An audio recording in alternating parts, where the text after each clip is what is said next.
करते हुए। Okay, let's start case scenario number 1। देखो अब सबसे पहले कैसे चलना था। सबसे पहले एज को मार्क करो 45, फिर करो इंडियन सिटीजन को हाईलाइट, फिर क्या है मेंबर ऑफ किसका है, सिंगापुर बाउंड शिप मतलब फॉरेन बाउंड इंडियन शिप, ठीक है। फिर आगे दे रखा है सीडीसी के। अब सीडीसी आते एक बार डेट कंप्यूटेशन कर लो, अगर ये देख के फॉरेन बाउंड शिप है और किसके लिए था, इंडियन सिटीजन या पर्सन ऑफ इंडियन ओरिजिन, दोनों या कोई एक। Indian citizen. करेक्ट, ये ध्यान रखना इंडियन सिटीजन था, अगर यहाँ ना होता सीडीसी का मैटर ना करता। फिर डेट कंप्यूटेशन कितनी आ जाती है यहाँ से 205, 160 दोनों को डेट, रिमेनिंग। क्योंकि इन दोनों डेट्स को इंक्लूड करना होता है हमें, तो रिमेनिंग होता है 160। अब सीधा सा दिख गया, अब ये 180 डेज से कम है, और अदर देन इनकम अगर वो वाला इस पे, फिर अगर हम 15 लाख वाला प्रोविजन लगा के देखें तो वो भी एप्लीकेबल नहीं हो पाएगा इस पे, क्योंकि इनकम वैसे कम आएगी, हम क्या आगे बढ़ेंगे तो अभी। वैसे इस पे वो लगता कि ना लगता, बताना 15 लाख वाला नहीं लगता, क्यों। अदर देन आता ना, तो 7,20,000 तो ऑलरेडी बाहर का है। अरे मैं पूछ रहा अगर मान लो 15 लाख एक्सीड करती तो इस पे प्रोविजन लगता कि ना लगता, फिर इसको क्या बनाते तुम।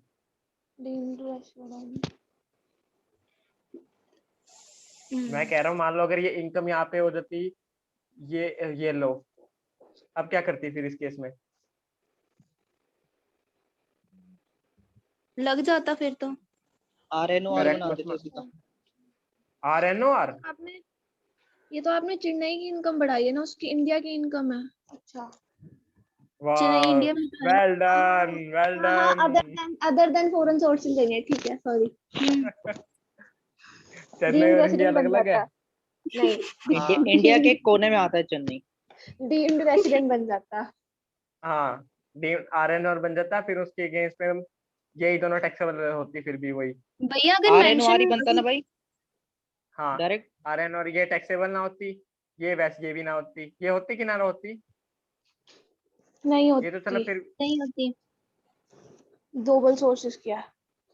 नहीं ग्लोबल की है, बाहर की पूरी 4%। ठीक है भैया हाँ। वैसे अगर हमें ये भी मेंशन नहीं हो क्वेश्चन में कि वो टैक्सेबल है कि नहीं बाकी स्टेट्स में, मतलब बाकी कंट्रीज में बाहर इंडिया से, हाँ तो तब भी हम डीम लगा सकते हैं हाँ कि अगर मेंशन नहीं हो कि वो टैक्सेबल बाहर टैक्स फ्री कंट्री में टैक्स नहीं पे कर रहा है, हाँ, लगेगा फिर भी, वो भी लगेगा फिर भी ये भी लगा लेना प्रोविजन। डीम हम।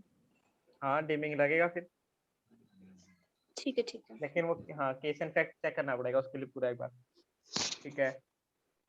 अब बाकी अब देखो क्या था, अब ये क्या बन गया नॉन रेजिडेंट, तो इंडिया इसकी कौन सी इनकम टैक्सेबल होंगे, रिसीड और अर्न इन इंडिया मतलब, और एक्रूड इन इंडिया, वो इनकम टैक्सेबल होंगे, आउटसाइड इंडिया नॉट टैक्सेबल। ये नॉट टैक्सेबल, ये एनआरई अकाउंट वाली टैक्सेबल नहीं होती अगर वो डिपॉजिट हो जाती है उसके केस में।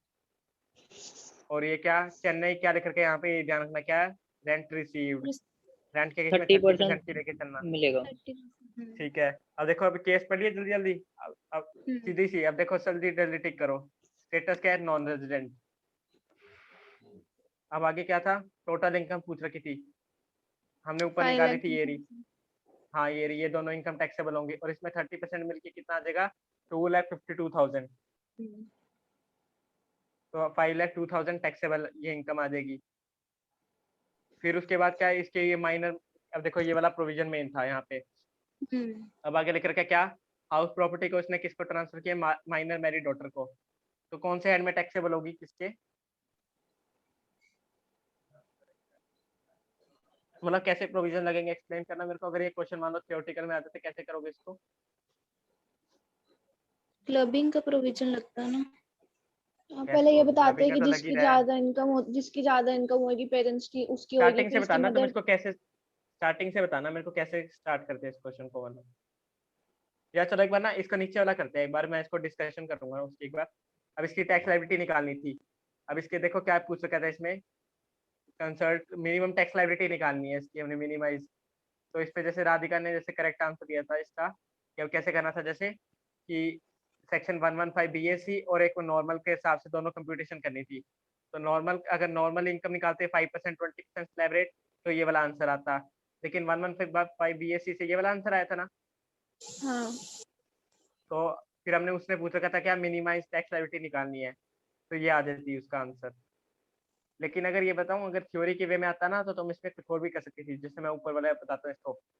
अब तुम इसको कैसे करते हैं स्टार्ट 1.3 को बताना मेरे को कोई, कैसे स्टार्ट करते हैं बिल्कुल स्टार्टिंग से, अगर थ्योरी के वे में आता, मतलब एक्सप्लेन करो इस आंसर को, मतलब कैसे करोगे तुम। और ऐसे आ जाते हैं क्वेश्चन, क्लबिंग के आ जाते हैं स्पेसिफिकली, हस्बैंड वाइफ का और ये माइनर मैरिड इनका आ सकते हैं क्वेश्चन। बताओ कैसे करोगे, थोड़ा जल्दी बताना।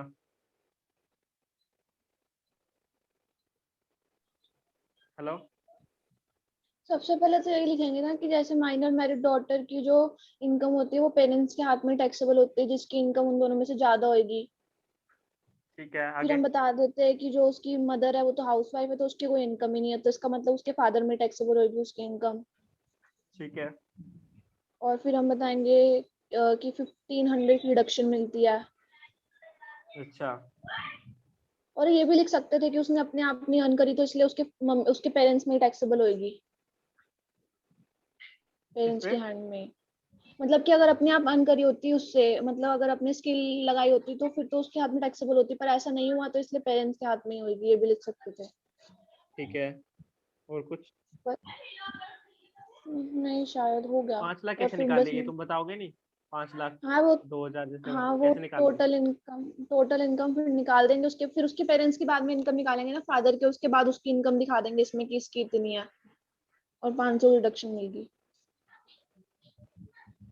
तुम इसमें 1500 ट्रांसफर रुपये। क्या किए, बताना मेरे को, ट्रांसफर क्या किए?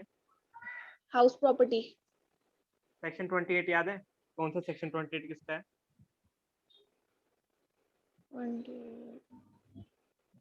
Section 27, sorry. Deemed income. Deem वाला तो नहीं है, डीम इनकम। सेक्शन 27 किसका है? डीम क्या डीम्ड है? इनकम। नहीं, सेक्शन 27 किसका है? मेरे को नहीं याद। डीम्ड ओनरशिप का है। इनकम। डीम्ड नोट्स ओनरशिप, खोले ओहो वो हैं, डीम्ड। नोट्स पलटे हैं। हाँ। नोट किसने बोला अभी पलटने के लिए?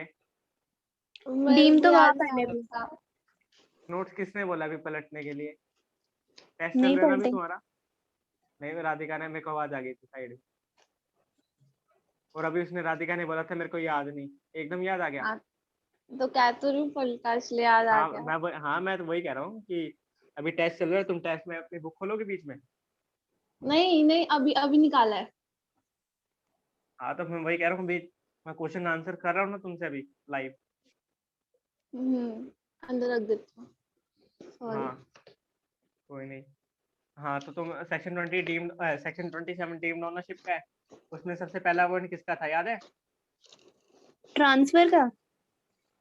ट्रांसफर तो सभी में है, डीम्ड ओनरशिप तभी तो आएगी तुम्हारे पास, ट्रांसफर तो करोगी। सबसे पहला पॉइंट किसका था ये बताओ। माइनर रिवाइज नहीं मैरिड करके डॉटर को आए? ट्रांसफर करता है। रिवाइज नहीं करके आए? नहीं भैया, क्यों? भैया सच बोलूं बिल्कुल टाइम नहीं स्टार्टिंग के मिला। 3-4 चैप्टर, स्टार्टिंग के 3-4 चैप्टर में टाइम नहीं मिला, और इनको करने में, रिवाइज करने में कितना टाइम लगता है? भैया अभी अभी तो सेशन चल रहा है, क्या बोलूं। 9:20 पे पूजा खत्म किया है अभी, तो मैंने 5 मिनट सिर्फ ऊपर से ओवरव्यू किया है। तुमने कल, मैंने बोला था कल भी, चलो भैया ये सच्ची बोलो। टाइम नहीं मिला, कल रात को लेट तो हमारा सेशन खत्म हुआ है, फिर होमवर्क था मेरा पड़ा हुआ कॉस्टिंग का। चलो बोलो, चलो कोई नहीं, ठीक है, चलो इसको डिस्कस करता हूँ। अब देखो आगे क्या था। ये जैसे सबसे पहला किसका था, वो सेक्शन 27 में पहला आता है स्पाउस का। अब स्पाउस का तो है नहीं। सेकंड किसका आता है, माइनर का। अब माइनर को ट्रांसफर करते हैं तो डीम्ड ओनरशिप लग जाती है, तो सीधा पेरेंट्स के हाथ में टैक्सेबल होती है, तो क्लबिंग का प्रोविजन लगता ही ना फिर। लेकिन वहां पे ओह। सेक्शन 27 में एक्सेप्शन है, एक्सेप्ट माइनर मैरिड डॉटर, तो इसलिए सेक्शन 27 एप्लीकेबल नहीं होगा, तो जाएगा ये क्लबिंग के प्रोविजन के अंदर। तो क्लबिंग के प्रोविजन जब एप्लीकेबल होंगे तो माइनर मैरिड वहाँ पे इसका प्रोविजन लगेगा, माइनर्स का प्रोविजन वहाँ पे। तो माइनर का प्रोविजन क्या कहता है, 1500 की एग्जामेशन मिलेगी वो क्लब होने के लिए। वो अभी किसके अंदर, फिर राधिका ने जैसे बताया था कि जिसकी इनकम ज्यादा होगी जिस पेरेंट की, तो उसकी इनकम में जाएगा। मदर की मतलब है नहीं, वो उसकी वाइफ स्पाउस की, तो उसकी हस्बैंड मतलब उसकी इनकम में जाएगा फादर की। फादर की इनकम में कैसे जाएगा, तो सबसे पहले कंप्यूटेशन होगी एज अ फादर के हैंड के अंदर, जैसे नॉर्मल कंप्यूट करते हैं। जैसे 30% स्टैंडर्ड डिडक्शन लेने के बाद नॉर्मल हम उसके अंदर कंप्यूट करेंगे, फिर वो हमने ट्रांसफर कर दिया। फिर मान लो सीधा सा माइनर मैरिड डॉटर के हैंड में तुम 5 मतलब 360 निकालोगे माइनस 30% स्टैंडर्ड डिडक्शन, तो आ जाता है 252। फिर 1500 की एग्जाम्पशन मिलेगी जब क्लब होने जाएगी इनकम, तो आंसर 1500 कम हो जाता है, मतलब 2,50,500। ऐसे होता है ये कंप्यूटेशन। मतलब सेक्शन 27 लगता नहीं तो क्लबिंग का प्रोविजन लगता है यहाँ पे। ऐसे एक्सप्लेन करना था तुम्हें। अगर ऐसे करोगे तो फुल नंबर, नहीं करोगे तो 1-2 नंबर अब कट जाते तुम्हारे यहाँ पे।